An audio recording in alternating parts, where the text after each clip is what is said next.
One afternoon, while Maya was playing in the yard, she spotted a tiny creature darting around. Curious, she reached out to gently pet it. But before she could even touch it, she felt a sudden, sharp pain in her finger. The creature had bitten her. Maya let out a startled cry and yanked her hand back, watching as the little animal scurried off and disappeared into the distance. The sting faded pretty quickly, and she didn't think much of it as she made her way back inside. But over the next few days, something strange started happening. Maya's health took a turn she hadn't expected. She had no clue that the tiny creature she saw would come back into her life. But in a way, she never imagined. Now Maya was hiding in her room, worried her parents might walk in and notice her finger. It had been a couple of days since that weird little animal had bitten her, and she still hadn't told anyone about it. She kept convincing herself it was nothing, but deep down, she knew she couldn't hide it forever.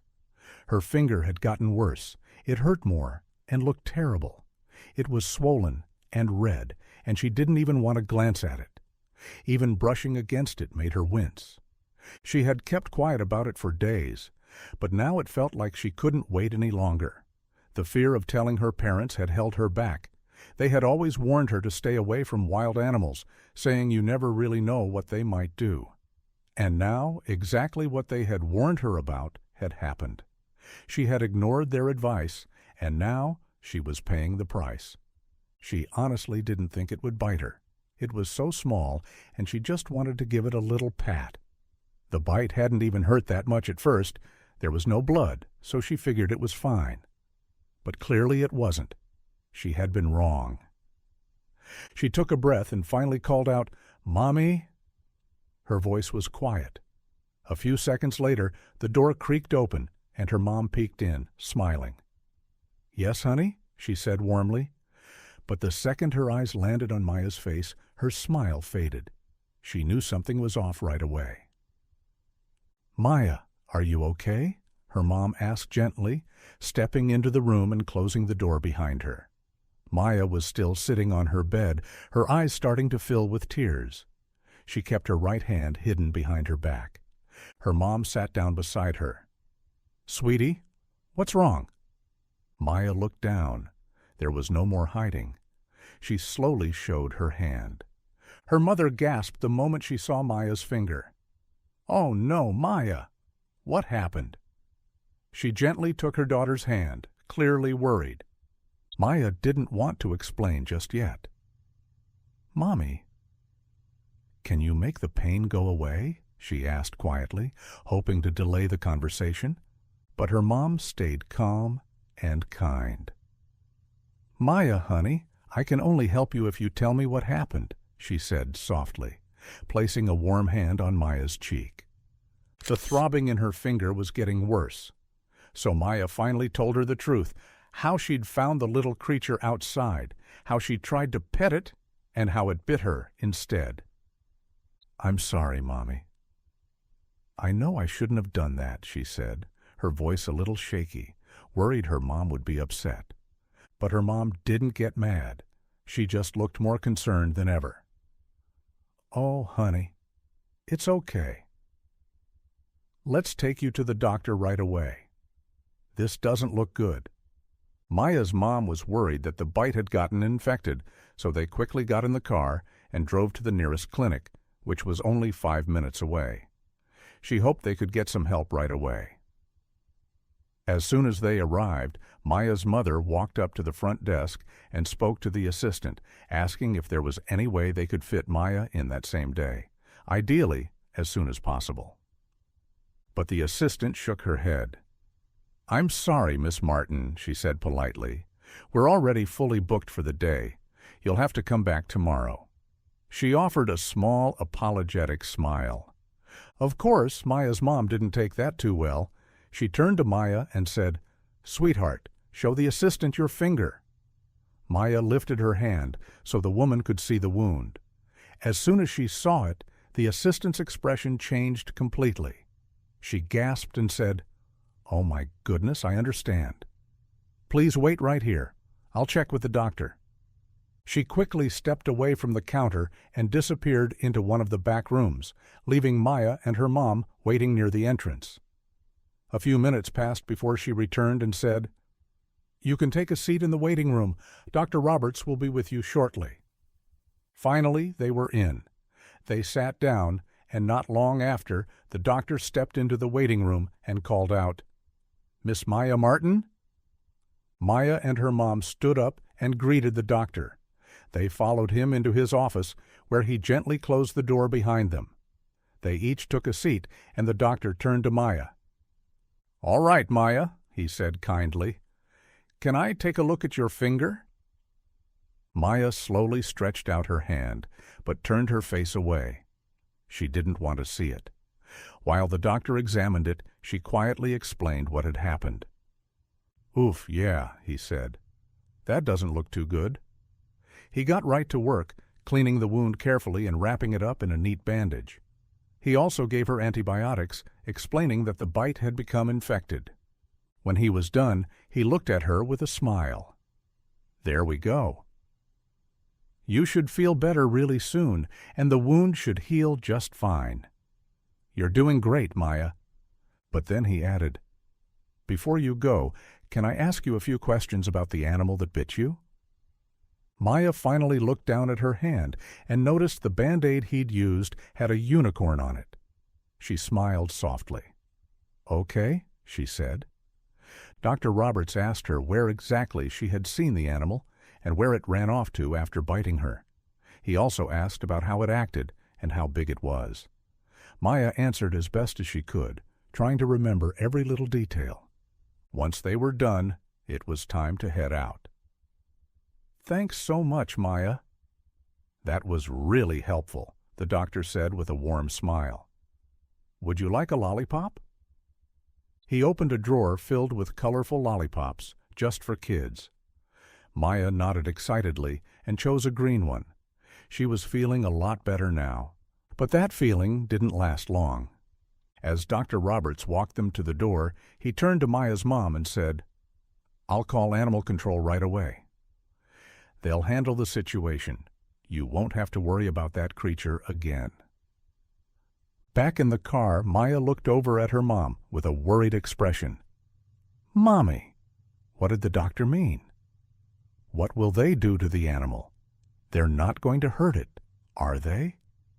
Tears started welling up in her eyes. She looked scared and upset, clearly worried about what would happen to the little creature. Her mom was quiet for a moment.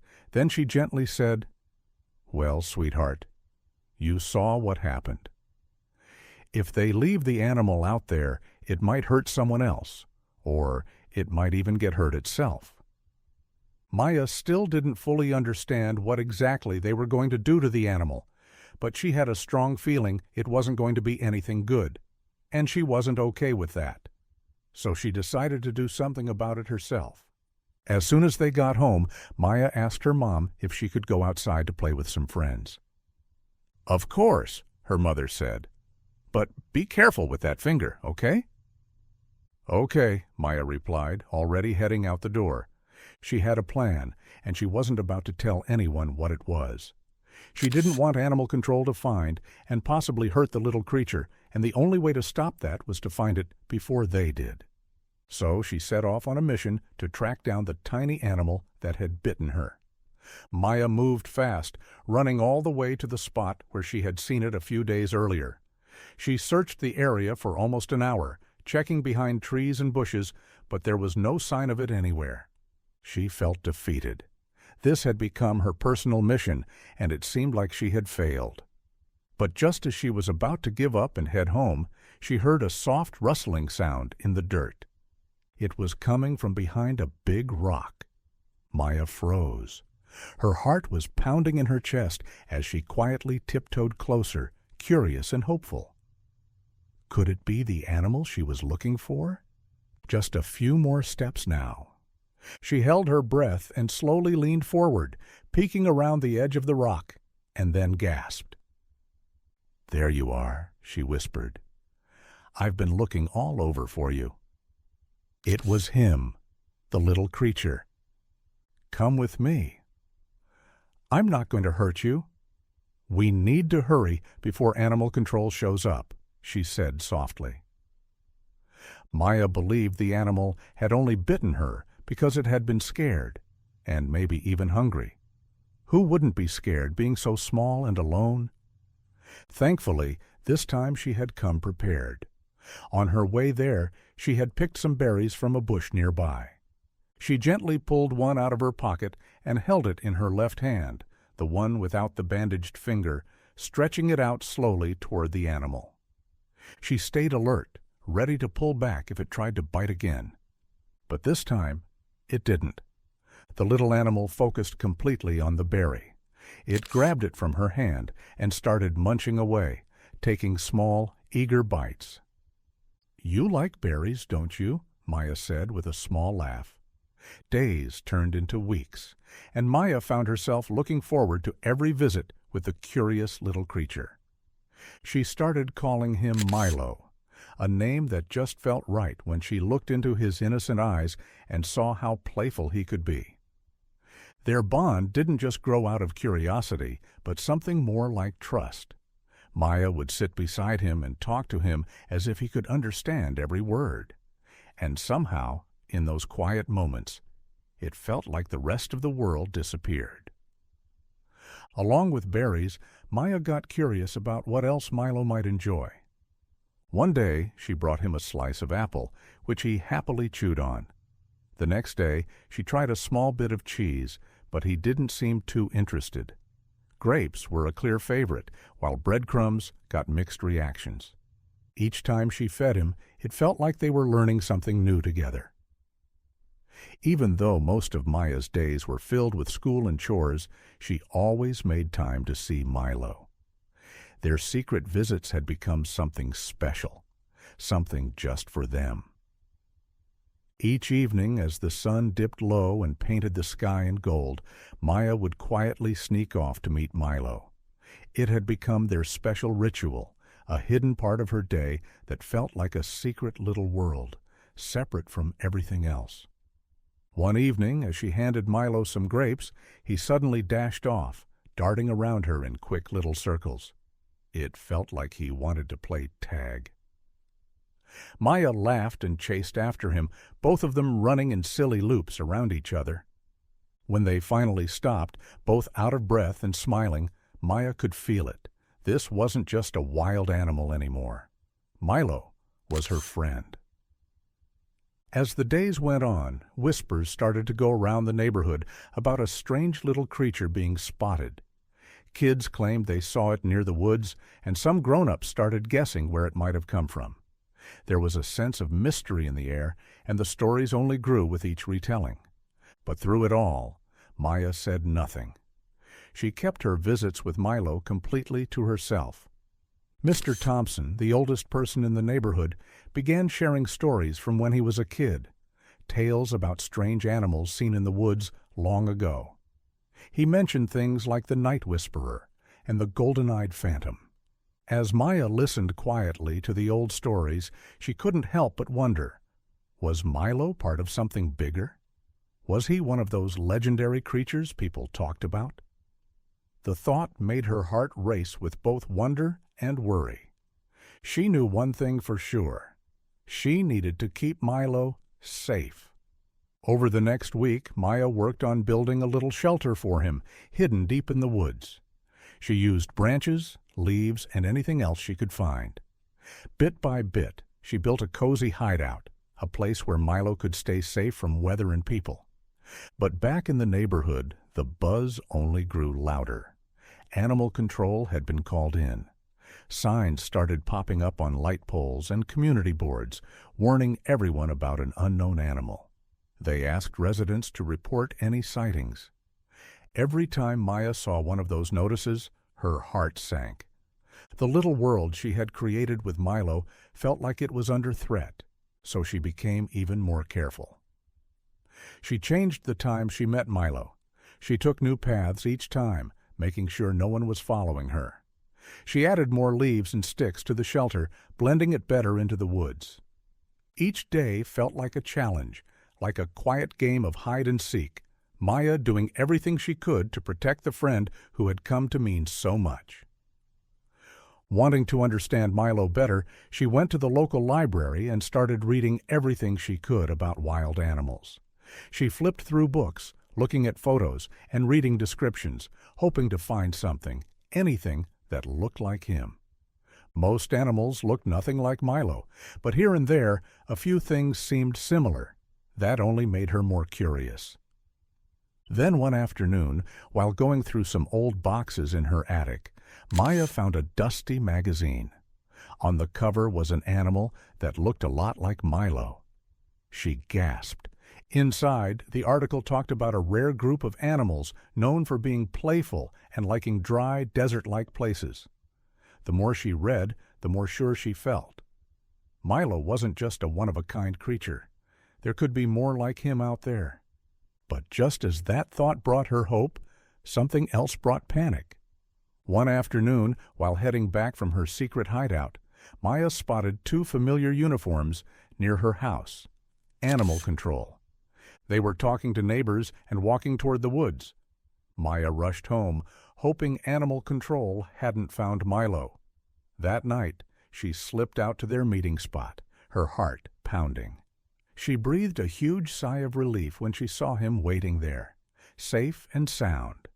But the risk was starting to feel very real now. One evening, while Maya was sitting on the front porch, her elderly neighbor, Mrs. Jennings, came by for a chat. She started sharing stories from her younger days and mentioned an animal sanctuary on the edge of town. It had once been well known, but over time had fallen into hard times. Maya listened closely, her mind spinning. Could there be a connection between Milo and that old sanctuary? Driven by curiosity, Maya started digging into the place. What she found surprised her. The sanctuary had gone through lots of trouble over the years, money problems, people saying it was poorly run, and even rumors that animals had vanished without explanation. Could Milo have come from there? Could he be one of the missing ones? As Maya kept reading, she learned something important. Animals like Milo often live in close-knit groups. They depend on each other to survive, like a little family where everyone plays a part. The thought that Milo might have been separated from his family made her heart sink. It only deepened her determination to help him. One weekend, while her parents were out of town, Maya made a big decision. She brought Milo home. At first, he was a little unsure of his new surroundings, but pretty quickly his playful side came out. He knocked over vases, chased his shadow, and ran around with so much energy that the house felt more alive than ever. Maya couldn't stop laughing, but with the fun came a quiet truth. This wasn't the right place for him. Her home was full of love, but it wasn't the space he needed. As the days passed, Maya began to feel a heavy tug in her heart. She loved every moment with Milo, but a part of her couldn't stop wondering, was she doing the right thing? Was it selfish to keep him hidden, away from others like him? The questions stayed with her even when she tried to push them aside. Looking for answers, Maya decided to visit the sanctuary. She signed up as a pretend volunteer and joined a guided tour, hoping to learn more without raising suspicion. The place was big and full of different animals, each in its own enclosure. Maya kept her eyes open, looking for any signs of creatures like Milo. But nothing stood out, at least not at first. Then, inside the sanctuary's education center, something caught her eye. Pinned to a bulletin board was a photo. The animal in it looked a lot like Milo. Same curious eyes, same odd little features. The caption said it was a recent arrival at the sanctuary, but there were no other details. Maya's heart sped up. Could this be a real clue? During the tour, she met Sarah and Ben, two workers at the sanctuary who clearly cared deeply about the animals. They shared little stories about their daily routines, the hard parts of their jobs, and the parts they loved most. Maya didn't tell them about Milo right away, but there was something about their kindness that made her feel like maybe she could trust them. That night, Maya lay awake, her thoughts heavy. She stared at the ceiling, thinking about Milo. How safe he seemed with her, how joyful he was, but also what he might be missing. Could she really give him what he needed? Or was it time to think about a future that didn't include her? Each night, as she sat beside Milo and watched the moonlight shine in his wide, gentle eyes, the answer slowly became clear. This was going to be one of the hardest choices she'd ever make. Finally, with her heart full of nerves but also hope, Maya decided to tell Sarah and Ben the truth. She knew the situation was sensitive, but she trusted them to listen. Together, Maya, Sarah, and Ben came up with a gentle plan to help Milo transition to life at the sanctuary. They agreed it needed to be slow and calm. Milo should never feel scared or confused. Before she knew it, the day had arrived. Maya packed a small bag with his favorite berries and a few little toys he liked to play with. As she knelt beside him, she whispered soft words, trying not to cry. She hoped he would somehow understand. This was about love, not letting go. At the sanctuary, Milo was led into a special enclosure made to look just like the place where they used to meet. At first, he hesitated, but then, slowly, he stepped forward. Maya's breath caught when she saw them, other creatures just like him. At first, they all looked at each other curiously, but before long, they were chasing and tumbling around like old friends. Maya watched, her heart full, part pride, part sadness. Every day, Milo seemed more at home. Whether he was play-fighting, sharing food, or just soaking in the sun, it was clear he was being welcomed. He belonged. Maya watched from the sidelines, smiling through tears. Her experience with Milo had changed her.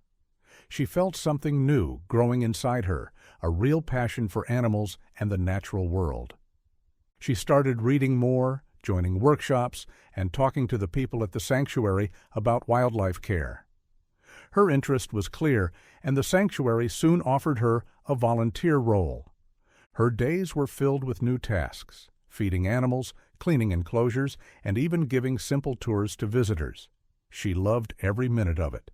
And while Milo would always have a special spot in her heart, Maya found herself forming new friendships, like with the wise old owl who blinked slowly at her, the monkeys that never seemed to sit still, and the calm deer who always moved with quiet grace. Before long, word of what Maya had done and who Milo really was spread through town. Everyone was talking about it. Some people were surprised, others were proud of how mature she had been, and many were simply fascinated by the story of the brave young girl and the tiny meerkat she had rescued. But it wasn't just a sweet animal story. It became something bigger. Milo's story started real conversations about wildlife in the community. Schools added new lessons about local animals. Parents and kids talked more about nature and how to protect it, all thanks to one playful meerkat named Milo. Maya, inspired by everything that had happened, took on a new role as a young voice for wildlife. She used social media to start campaigns and share facts, encouraging others to care about animals the way she did. Working with the sanctuary, she helped launch workshops that taught kids and families how to protect wild spaces, understand animal behavior, and see how habitat loss affects everyone. And soon, Maya's story sparked something wonderful. All over the neighborhood, kids formed little groups and began their own nature projects. They planted trees, cleaned up parks, and even built small homes for birds and bugs. A whole new way of thinking about nature was beginning to take shape. All because one girl chose to care, and one small creature showed up in her backyard. Not long after, the sanctuary came to Maya with a special idea. They wanted to create a section dedicated entirely to Milo's story, something that would teach visitors about the little meerkat's journey and the girl who had helped him find his way back home. The day of the big reveal arrived during a community gathering. Families, neighbors, and school groups all came together at the sanctuary. As part of the event, the sanctuary finally shared the full story behind Milo's past. To everyone's surprise, they learned that Milo was a baby meerkat who had somehow wandered away from his family, right from the sanctuary grounds. Gasps filled the crowd, followed by smiles and nods as people looked toward Maya, now clearly understanding the depth of what she had done. In a sweet and moving ceremony, the sanctuary unveiled a new exhibit, Maya and Milo, an unbreakable bond. The space included the meerkat family enclosure, along with an interactive timeline of everything Maya had done. There were pictures, little objects from her time with Milo, and even bits of her journal that told their story in her own words. Maya's story sparked something even bigger. It helped people see how every creature, no matter how small, plays a role in nature. Schools began updating their lessons, adding more about ecosystems, how predators and prey work together, and why every species matters. Years later, Maya would sometimes sit quietly and think back on her time with Milo. She remembered the way he used to nibble at her sleeve, the joy of sharing berries, and those peaceful nights under the stars when it was just the two of them. Their lives had gone in different directions, but the bond they shared had left a mark on her, on the community, and on the sanctuary that was now filled with even more love, learning, and care. All thanks to a brave young girl, and one small meerkat who changed everything. If this story touched your heart, don't forget to like, subscribe, and share it with someone who loves animals too. Every small action counts, and who knows, maybe you'll be the next one to make a difference.